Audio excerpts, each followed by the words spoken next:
y a ceux d'entre nous qui se réjouissent du matin, sortant du lit, remplis d'énergie et optimistes pour la journée à venir. Et ensuite, il y en a d'autres qui ont appuyé plusieurs fois sur la touche snooze avant de se diriger, encore les yeux troubles, vers la cuisine pour se préparer le café le plus fort possible. Ce phénomène a conduit à l'hypothèse de longue date selon laquelle les humains sont divisés en deux catégories très nettes, les gens du matin et les autres. La soi-disant horloge biologique principale qui contrôle efficacement quand vous dormez, quand vous vous réveillez, est un processus totalement naturel déclenché par deux hormones, le cortisol et la mélatonine. Il existe des preuves solides établissant un lien très clair entre une horloge biologique perturbée et un risque accru de problèmes de santé mentale tels que la dépression ou la bipolarité telle qu'on peut le voir dans cette étude. Alors qu'on en découvre de plus en plus sur les nuances du rythme circadien, une chose est certaine, le sommeil compte et peut-être plus qu'on ne le croit. Le sommeil, c'est pas simplement un moment où notre cerveau va complètement déconnecter. C'est le moment de la journée où il fait son travail le plus important. Construire de nouvelles synapses pour améliorer la neuroplasticité, c'est-à-dire le recablage des connexions au sein de notre cerveau. Mais obtenir un sommeil de qualité, c'est pas aussi simple malheureusement que le fait de se coucher tôt. D'autres facteurs peuvent avoir un impact énorme sur votre rythme circadien et notamment ce que vous faites en début de matinée. C'est facile le matin, dès qu'on se réveille, d'avoir tendance à se précipiter sous la douche, se dépêcher à préparer le petit-déj pour partir au travail. Les matins les plus lents, on peut même avoir tendance d'appuyer sur la touche snooze, consulter nos emails, faire défiler les réseaux sociaux tout en restant au lit. Ces petites habitudes peuvent sembler anodines, mais vous pourriez bien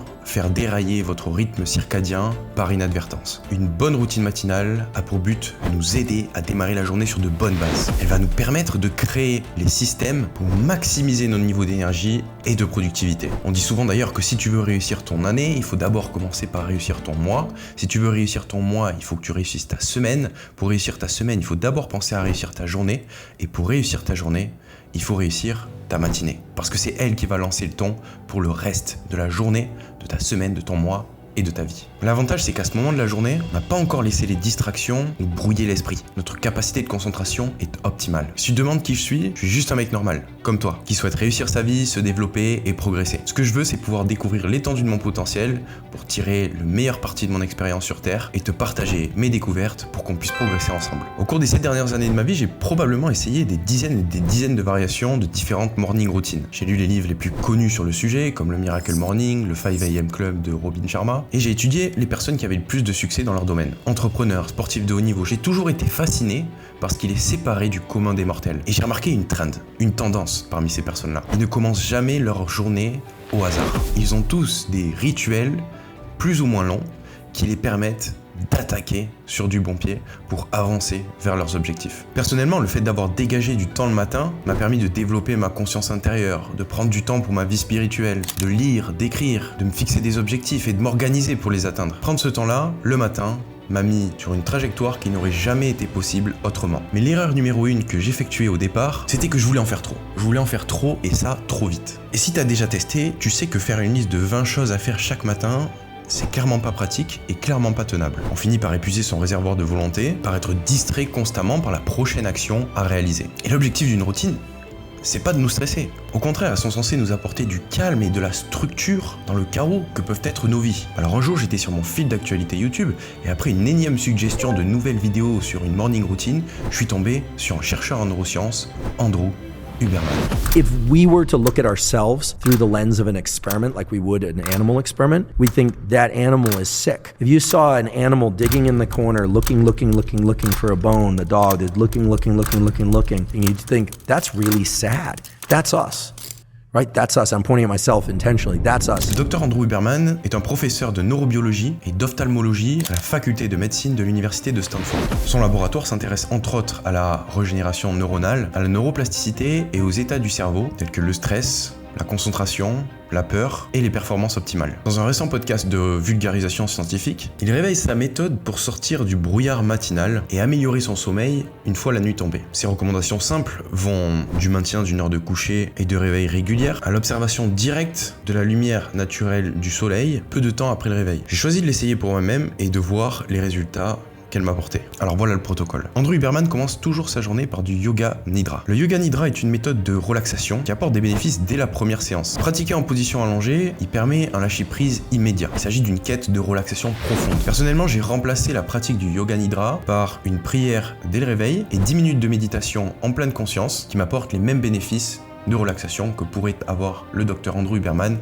grâce au yoga nidra. La deuxième étape du protocole, ça va être de s'exposer au soleil dans l'heure qui suit le réveil. Huberman est un grand partisan de l'idée de sortir et de regarder la lumière du soleil. Ça peut paraître bizarre, mais le fait de le faire, évidemment sans lunettes de soleil, ça envoie un signal à notre cerveau et à notre corps comme quoi nous sommes prêts pour la journée qui arrive. Ça déclenche dès le matin notre première libération de dopamine. La lumière va également jouer un rôle essentiel dans la régulation de notre rythme circadien. Une fois toutes les 24 heures, on reçoit un pic de cortisol. L'objectif, c'est que ce pic de cortisol soit le plus tôt possible dans la journée. Regarder la lumière du soleil, ça agit comme un signal d'éveil, ça va permettre cette libération de cortisol et ça va favoriser notre capacité à rester concentré tout au long de la journée.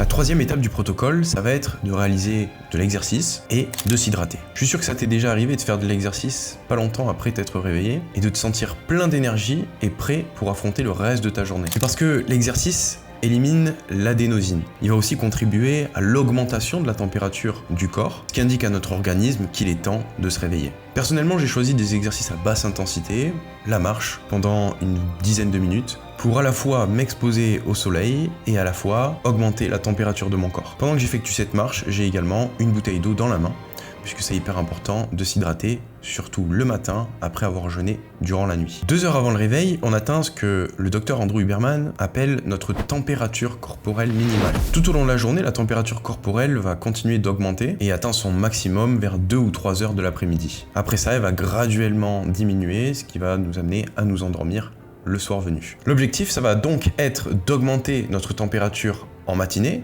pour favoriser l'éveil et de chercher à la diminuer en soirée pour favoriser l'endormissement. Et pour ça, le docteur Andrew Huberman recommande de s'exposer au froid pour justement augmenter notre température corporelle. Se plonger dans de l'eau très froide va te permettre de choquer entre guillemets ton cerveau, libérer de la dopamine et de l'épinéphrine de manière lente et graduelle, et ces deux hormones vont te permettre d'attaquer la journée de bonne humeur. Après m'être exposé au froid par l'intermédiaire d'une douche froide, je vais consommer pour la première fois de la journée une tasse de café que j'aurai décalé donc 60 à 90 minutes après mon réveil. Plus on reste éveillé et plus une substance appelée l'adénosine va s'accumuler dans notre corps et notre cerveau. L'adénosine va activer ce qu'on appelle le système nerveux parasympathique qui prend le relais lorsque nous sommes prêts à nous endormir. À partir du moment où on s'endort, notre taux d'adénosine diminue de nouveau. Alors quel est le rapport avec la caféine, vous allez me dire? En fait, le rôle de la caféine, si tu le sais pas, c'est de bloquer les récepteurs lié à l'adénosine. La caféine va pas t'exciter, elle va juste faire en sorte que tu sois moins fatigué. Si certains matins tu te réveilles et que tu sens que tu es encore somnolent, mal reposé, c'est sûrement que tu as encore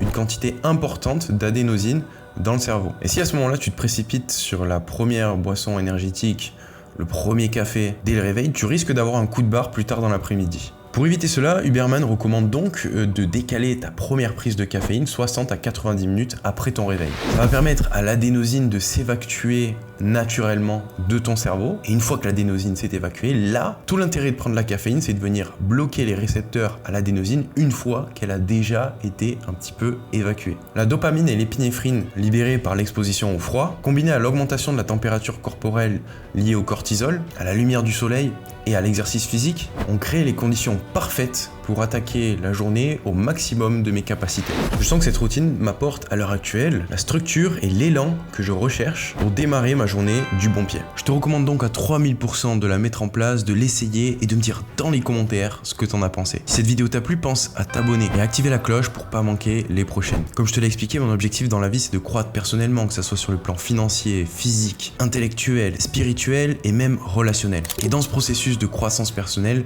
je veux inspirer des personnes comme toi, te partager ce que j'apprends pour que tu puisses progresser avec moi et qu'on avance ensemble. Alors active la cloche pour les notifications afin de ne pas manquer les prochaines vidéos. Si aujourd'hui tu manques de confiance en toi-même et que tu souhaites travailler sur ce point-là, sache que j'étais exactement dans la même situation que toi il y a quelques années. Et pour développer cette confiance en moi, j'ai réalisé une transformation physique. Je me suis fait accompagner par un coach et ça a changé beaucoup de choses pour moi. Ça m'a permis entre autres de démarrer mon propre business, de m'expatrier à Dubaï et de faire plein de trucs que je pensais encore inaccessible il y a quelques années. Si tu souhaites travailler sur ça et que je t'accompagne dans ton changement physique, j'ai accompagné à l'heure actuelle plus de 1000 personnes, tu peux m'écrire un petit DM sur Instagram, je réponds à tout le monde, donc tu peux m'envoyer YouTube en message privé sur Instagram, ou alors tu peux cliquer sur le lien qu'il y a dans la description de cette vidéo pour pouvoir postuler. Voilà, c'était un plaisir encore une fois de faire cette vidéo, j'espère qu'elle t'a plu et qu'elle a pu te donner quelques idées à mettre en place pour modifier ta morning routine, ou alors carrément la suivre de A à Z. Personnellement, encore une fois, pour moi, ça a été un truc de fou, de tonnerre, j'ai l'impression d'être beaucoup plus en forme au cours de la journée, beaucoup plus fatigué le soir aussi, et donc d'avoir comme ça un rythme qui est beaucoup plus régulier, une productivité, un niveau d'énergie beaucoup plus important au cours de la journée. Voilà, je te dis à très vite pour une prochaine vidéo, c'était Antoine, ciao ciao.